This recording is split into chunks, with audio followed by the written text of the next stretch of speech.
Hi friends, ఇక్కడైతే dry fruits మసాలాతో నేను ఇక్కడ చికెన్ ఫ్రై అయితే చాలా టేస్టీగా ఉంది.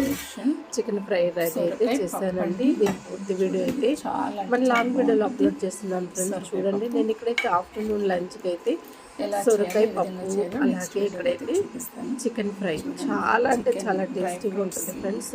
మీరు ఒకసారి ట్రై చేయండి. ట్రై చేసి నాకు ఎలా వచ్చిందో కామెంట్లో తెలియపరచండి.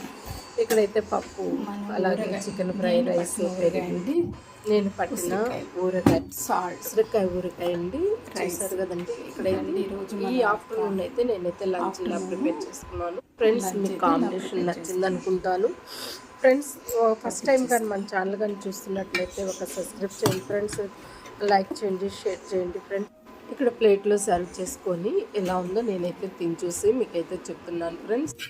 చాలా అంటే చాలా టేస్టీగా ఉంటుంది. చాలా మీరు ఒకసారి ట్రై చేయండి, నేను చెప్పడం కాదు, చాలా బాగుంటుంది ఫ్రెండ్స్. ఇక్కడైతే మరి ఈ యొక్క చికెన్ ఫ్రై అయితే మేమైతే ఉట్టి రైస్లోకి పప్పు వేసి ఫస్ట్ అయితే చికెన్తోనే అయితే తింటున్నామండి.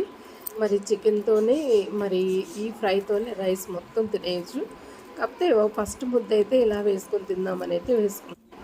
చాలా అంటే చాలా బాగుంది అని మాత్రం మీతో అయితే మీ ఇంట్లో వాళ్ళందరూ కూడా హ్యాపీగా పంచుకుంటారు.